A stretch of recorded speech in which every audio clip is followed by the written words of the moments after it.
We were a little lethargic yesterday, and it wasn't a very long practice.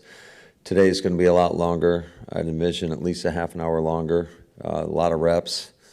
And so we know it's going to be hot, and warned them yesterday to make sure they take care of their hydration, everything they put in their body, make sure you get a good night's rest, and it's going to be a little bit of a gut check, I think. Like have this kind of weather a lot of days or just for a couple? It doesn't matter to me. Like, you got to just adapt and can't let your circumstances dictate what you do out there. It's a good preparation for Brazil, though. It's probably going to be pretty warm down there. No idea what the temperature is in Brazil. Is it? Okay. I mean, it's warm here right now, so like it's all the same to me. Matt, do you feel like yesterday was Sean Clifford's best practice in training camp? I can't say that, no. I think that we're so critical on each and every play. So we're just looking for more consistency, and yeah, he had some good plays, but I still think we're going to coach a guy to be perfect, knowing that that's probably unattainable, but that's not how I look at it. What have been your impressions of Andre Diller so far through the early part of camp, the offseason? Yeah, I think there's been some moments for him. Again, just I think you could say the offense as a whole, just looking for that consistency, down in and down out. Certainly, he's a really talented guy, a guy that brings a lot of versatility. He can play on either side. He's very athletic. He fits what we do, and he's still learning kind of the offense and whatnot. But just looking to get that consistency to the level where we need it. What's made Eric Olson such a good fit? Oh, you talk about a pro. He does everything the right way. So dependable. You can trust what he's going to do out there. Certainly, he's made a huge impact on teams, but also I think just he continues to get better and better as a linebacker, and so I think he's a great guy to have in the room, a real leader in the linebacker room and on this football team. Matt, when you guys are putting together that initial 53, how much do you pay attention at all to positional amounts? Are you paying attention to like the common idea of you should only keep X amount of receivers, X amount of running backs, or is it just the best 53 you got? Well, I think, yeah, I mean, you got to be somewhat cognizant of your needs and what you're going to play with. But, you know, I think every year is a different situation in regards to certain position groups. But I would say for the most part, most teams are going to keep right around the same numbers at certain spots. Obviously, it could be a +1 or +2 at different positions, and ultimately you want to get the best 53, but I think the way the NFL is today, I mean, it's really a 69-man roster, and then we have the international player with Kenneth, so we have a 70-man roster. Just 2 kickers here now. Will you kick every day or not kick every day? They will not kick today, so it'll be operation only. We're still going to do that because I think when we do those field goal block periods, it's just a good kind of little breather for some of the guys within practice, where you're still getting work in and being intentional about your work. But so we'll just do the operation today. Matt, Devonte Wyatt said he wants to take a quote-unquote monster leap this year. Is that something you think you've seen good signs that it's something that he can do? Yeah, I absolutely do. I think he's done a great job. I think it shows just I think he's come in probably the best shape he's ever been in.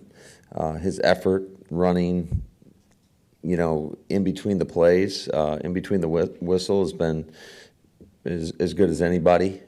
So I do expect him to take a leap this year. I think what we're doing with him is beneficial to his skill set, and I'm excited for him. Matt, what have you seen from Grant Dubose, you know, through this first week, you know, especially after last year where he missed so much time with the back to be able to start the week? Yeah, he came in kind of with his back against the wall, so to speak. I mean, having the injury and missing the entire offseason, missing a lot of camp. That's tough for a young player. So He had a full off season to recover. Obviously, had a whole year in our system, learning our offense. Very detailed guy, going to give you great effort. Great hands, can run through the ball. He's strong. So I'm excited to see what he can do or within the preseason in the games. What have you seen from Keanon Nixon in his second year where he knows he's one of the guys on defense? Yeah, K9's done a great job.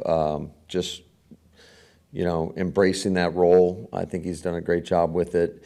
He's been around us now for a couple of years. He's actually played in this scheme before with the Raiders, so he knows some of the ins and outs of it. But I just think that he continues to get better and better, and excited for him what he can do for us this year. Now, when we talked to Jeff a couple days ago, he was just raving about the fans here at training camp. He said he hadn't seen anything like it. Have you heard any feedbacks from any of your players who are new to this experience? I have not talked to our players about it, but just encourage them to engage with our fans, because there's not many fan bases like this. It truly is amazing. Just going out to practice every day, and then, like Halfley said, I think leaving here some nights. I mean, there's kids out there and wanting autographs and whatnot at 9:30, 10 o'clock at night. So I personally think they should be in bed sleeping, getting a good night's rest. But that's not my say.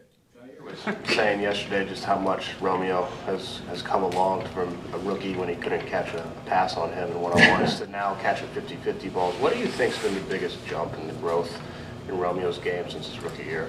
Well, I think that all young players come in this league, and there's going to be a learning curve. And I just think it's just how he prepares.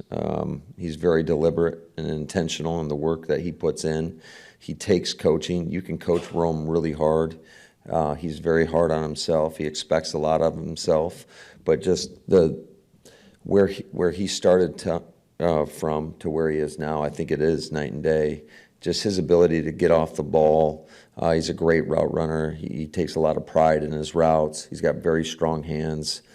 He catches probably more balls than anybody in this building in terms of pre-practice, post-practice. I mean, he's always working. He's always on the jugs.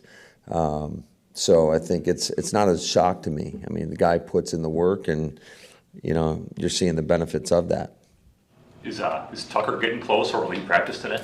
He will not practice today, but he is getting close. He is asking every day to be out there, which is what you want. But, as soon as the medical staff gives us the clearance, he will be out there. Yesterday, Marshawn Lloyd said the difference between walkthroughs versus actually practicing was astronomical. How do you feel like he did in his first day back? Yeah, I mean, he's a work in progress. He's missed a lot of time, a lot of valuable reps. Certainly got to get him back into football shape. There's no other way, in my opinion, to simulate that other than being out there, getting those reps. But he's a guy in terms of the skill set that we're super excited about. I think he's been as locked in as you can be, just getting those mental reps. So now it's just a matter of going out there and doing it. Matt, are you guys going to have that new Hawkeye first down stuff at any of your preseason games? I don't know. I haven't looked into that, so.